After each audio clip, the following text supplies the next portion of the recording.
घरों में प्यार प्रेम शांति रखो, माँ बाप बूढ़े बुजुर्ग की सेवा करो, उनकी मैं कहता हूँ कहीं मंदिर में ना जाओ, मस्जिद में ना जाओ, हमारे जैसे जो मोड़े हैं उनके पास बेशक ना जाओ। आप सभी को प्यार भरी राधा स्वामी जी। देखिए, जो आज का सत्संग का विषय है उसमें महाराज ने बताया कि गुरुओं की वाणी में वो ताकत होती है जो आपके पाप कर्मों को काट सकती है और आपको तमाम मुसीबतों से निकाल सकती है। गुरु महाराज जी ने बताया कि अगर आप भक्ति करना चाहते हो तो आपको संसारिक लोभों को त्यागना पड़ेगा, माया को त्यागना पड़ेगा, तभी आप भक्ति कर पाओगे। आपको अपने अंदर जो वासना है उसको त्यागना पड़ेगा। अगर आपने माया को और वासना को त्याग दिया तो आप भक्ति के रूप में कामयाब है। गुरु महाराज जी ने बताया कि गुरुओं का शब्द किस तरह हमारे जीवन को बदलता है और गुरुओं का रास्ता किस तरह हमारे जीवन को संवारता है। और साथ ही सतगुरु महाराज जी ने बताया कि अगर आप सत्संगी हो तो आपको अपने परिवार में सुख शांति को अवश्य रखना चाहिए, आपको अपने परिवार में संस्कार रखने चाहिए और बच्चों को अच्छे संस्कार देने चाहिए। तो चलिए आपका कीमती समय सत्संग को शुरू करते हैं। कृपया सत्संग को पूरा सुनकर पुण्य भागीदार अवश्य बनिए। संतों ने तो कोई मनसा वाचा कर्म न दुखाहु मध्य ऐती रहनी जो रहे वही शब्द रस ले। अगर भक्ति का रस लेना चाहते हो तो मन वचन और कर्म से पवित्र हो जाओ ना। हमारे पास है, दूर है ही नहीं। लेकिन पास होते हुए भी उसको दूर मानते हैं।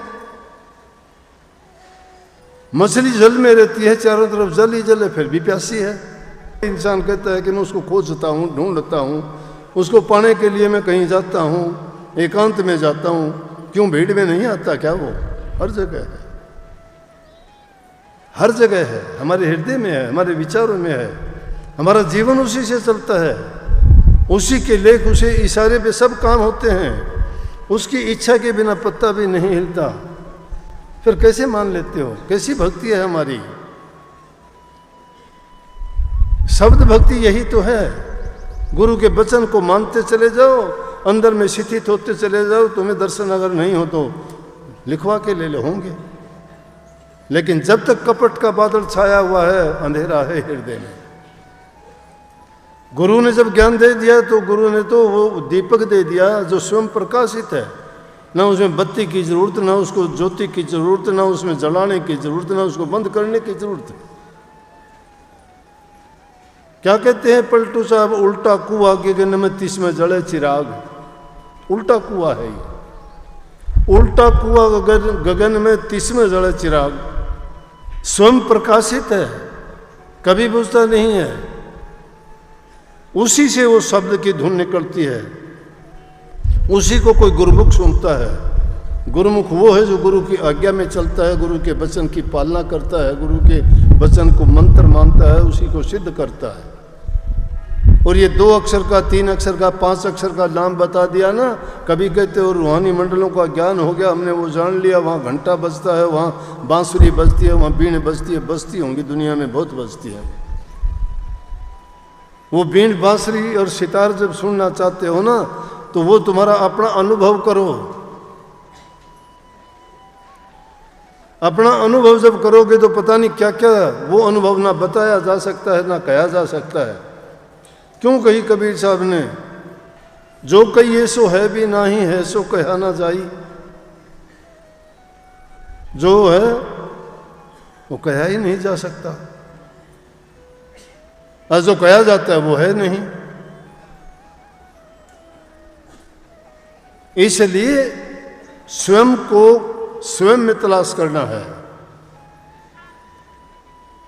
ये हंसी वाली बात है कि हमारे पास होते हुए और उसको और कहीं ढूंढते हैं।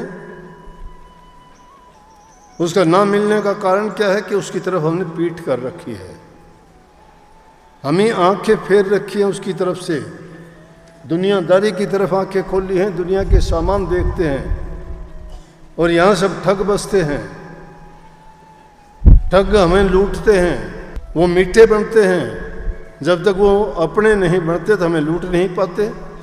चोर तो आगा पीछा देख के चोरी कर लेगा, डाकू होगा तुम्हारी छाती पर पैर रख के बंदूक के बल पर आपसे छीन के ले जाएगा।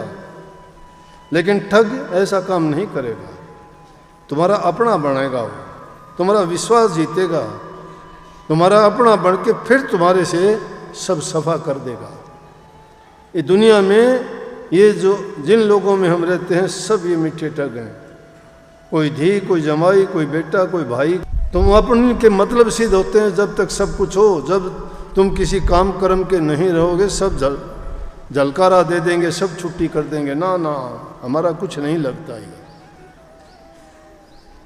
साईं, इस संसार में मतलब का व्यवहार, जब लग पैसा यार बन तब लग ताको यार, जब लग ताको यार, यार संग ही संग डोले, पैसा रहा ना पास यार मुख से नहीं बोले। सब पैसे का खेल है। तुम्हारे पास 4 पैसे हैं, इज्जत है, अगर कुछ है तो सब कुछ हो। अरे तुम उसकी चाकरी करो जो सब कुछ देगा तुम्हें। उसको पाने के बाद तुम्हारी लालसाई खत्म हो जाएंगी, जरूरत ही नहीं रहेगी। ना मांगने की इच्छा जरूर रहेगी, ना तुम्हें कुछ हासिल करने की इच्छा रहेगी, बल्कि जो कुछ है वो भी त्याग देना, छोड़ देना चाहोगे। और यही मूर्खता की बात है कि इंसान को सब कुछ जानते हुए भी ये दुनियादारी की चीज़ों में उलझता जाता है। मकड़ी की जाले की तरह जानता है कि कुछ भी साथ नहीं जाएगा, फिर भी गलत करता है।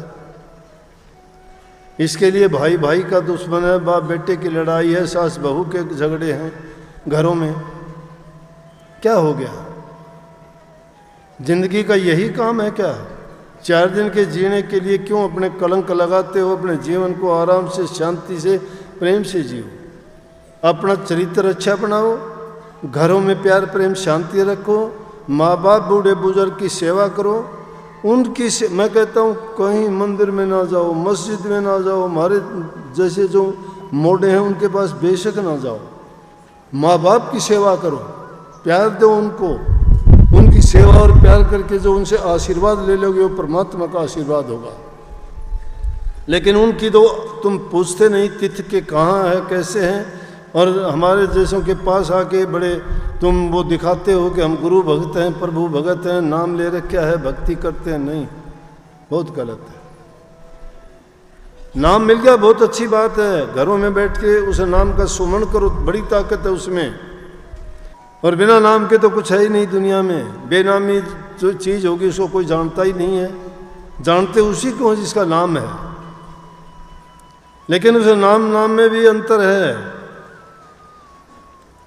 वो शब्द जैसा है, एक सुख रास है, एक दुख रास है, एक बंधनों में डालता है, एक निर्बंध बना देता है, एक लोहे की बेड़ियों में जकड़ देता है तो एक सोने की बेड़ियों में जकड़ देता है। परंतु भक्ति का मार्ग जो है सोने और चांदी इनकी बेड़ियों में फंसने वाला नहीं। उनका मार्ग मुक्ति का मार्ग है, जो ना दुनियादारी की चीज़ों से बंधते हैं, न इन इच्छाओं और तृष्णाओं के दुनिया से बंधते हैं। वो सिर्फ नाम भक्ति को जानते हैं, गुरु भक्ति। और गुरु भक्ति जिसकी पक्की है उसके सारे काम सही है। गुरु भक्ति है क्या? गुरु के वचन की पालना। आप कहोगे कि गुरु का वचन कैसा भी हो, हाँ कैसा भी हो, क्योंकि गुरु हमारा हितकारी है। और गुरु के वचन को मानते नहीं, गुरु में ही दोष निकालते, फिर कहाँ से होगा? गुरु गुरु है। गुरु जो तुम्हारे अज्ञान को मिटाता है, गुरु जो तुम्हारे जीवन को बनाता है, गुरु जो तुम्हारी गलतियों को निकालता है, गुरु जो तुम्हें पाप कर्मों से बचाता है, गुरु जो तुम्हारा अगत का रास्ता साफ करता है। अगत और जगत दोनों बनाने के लिए गुरु है। पाखंडी लुटेरे ठग गुरु नहीं है। जो मांगते और भिखारी हैं वो गुरु नहीं है। जो मांग के लेते हैं, दुकान चलाते हैं, वो नाम बिकता नहीं है। नाम की तो कीमत ही नहीं है। नाम की कदर वो समझेगा जिसने नाम की कमाई की। नाम तो ले लिया लेकिन कभी भूले से भी याद करते ही नहीं हो। ना तुमने अपना खान पान में कोई बदलाव किया, ना रहन सहन में बदलाव किया। आलस, नींद, भूख ये आपने त्यागी नहीं। भूख बर्दाश्त नहीं होती है। आलसी इतने हो कि अपना काम दूसरे करते हैं तुम्हारा। तो कैसे तुम्हारा भक्ति, तप, त्याग और साधना 3 चीजों को मांगती है। तप करना पड़ेगा। तप का मतलब ये नहीं कि कहीं एकांत में जाके बैठ जाओ और तुम्हें उठना भी नहीं, खाना भी नहीं, कहीं जाना भी नहीं। तप का मतलब है एक ही चीज को अंदर में साधना है। हमारे इंद्रिय भोग हैं उनको साधना है। अब तप में जाके बैठ के उठे तो उल्टे उठते उल्टे सीधे काम किए, क्योंकि जब तक वो तप करते हो, विचारों की साधना नहीं करते, तो तुम्हारे अंदर क्रोध आग्नि ज़्यादा बढ़ जाएगी। उसके साथ संयम की जरूरत है, उसके साथ साथ संयम की भी साधना करनी पड़ेगी। खान पान का संयम होना चाहिए, बोलने का संयम होना चाहिए, सोने का होना चाहिए, उठने का होना चाहिए। उन्होंने अपने मन और इंद्रियों को भी इसी तरह से संयमित कर रखा है। त्याग दिया उन्होंने सब मोटे बंधन, पहले दुनियादारी को त्याग दिया, घर परिवार को त्याग दिया। जिसने उनको त्याग दिया है, उनके लिए छोटी मोटी चीज त्यागने क्या मायने रखती है।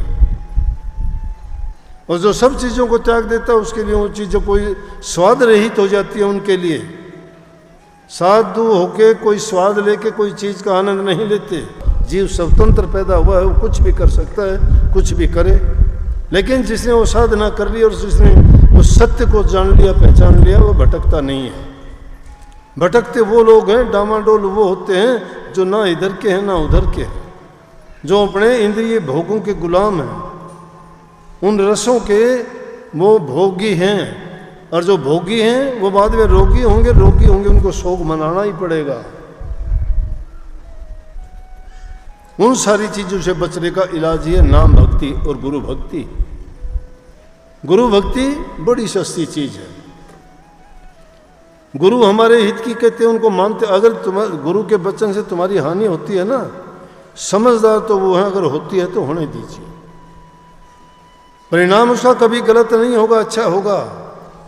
जाहिर में हमें ये लगेगा कि ये गलत है, लेकिन क्योंकि हम अहंकारी हैं, हमें ठेस लगती है। मुझे ये बात क्यों कही, मुझे मेरी इज्जत है, मैं ऊंचे घर का, ऊंचे खानदान का, मैं उस ओहदे पे काम करने वाला, मेरा क्या कमी है मेरे अंदर, मुझे क्यों कही। अरे क्या पता तुम्हें क्यों कही। गुरु परीक्षा लेता है, गुरु देखता है। 2 पैसे का घड़ा लेने के लिए जाते हो, बजा के देखते हो फूटा हुआ तो नहीं है। तो गुरु तुम्हारे जीवन को संभालने जा रहा है, वो क्या आपको चेक नहीं करेगा क्या आप फूटे टूटे हो के कैसे हो, कोई दराड़ और तरेड़ तो नहीं है तुम में, और उसको ठीक कर देगा। भक्ति इतनी सहल नहीं है, लेकिन ये शुक्र मानो कि इस कलयुग में लोग कलयुग कलयुग कहते, कलयुग नहीं है, ये करयुग है। करयुग, कर्म करो, इस जैसा युग ही नहीं है। छोटी सी उम्र है, संतों ने रास्ता भी छोटा सा बना दिया, कह दिया कहीं जाने की जरूरत ही नहीं है, कर्म करो, कर्म प्रधान है दुनिया में। कर्म नेक करो, बुरा नहीं, नेक कर्म करो, नेकी के रास्ते पे चलते रहो, तुम्हारी भक्ति बनती रहेगी।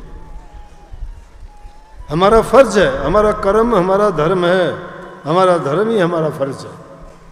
प्रवचनों को पूरा सुनने के लिए आपका बहुत बहुत धन्यवाद। हम आशा करते हैं अपने प्रवचनों को बड़ा ही ध्यान से सुना होगा। तो जैसे पहली साथ संगत जी आपने सत्संग में सुना, महाराज जी ने बताया कि आप अपने परिवार में अच्छे संस्कार दो, बच्चों को अच्छे संस्कार दो, शिक्षा दो, ताकि वे बड़े होकर अच्छे इंसान बन सके और दूसरों का हित कर सके। आप जैसा बीज बोओगे आपको वैसे ही प्राप्त होगा। अगर आप बच्चों में अच्छे संस्कार देते हो तो बड़े होकर अच्छे बनेंगे, अगर आप बुरा संस्कार देते हो तो बड़े होकर वे बुरा बनेंगे।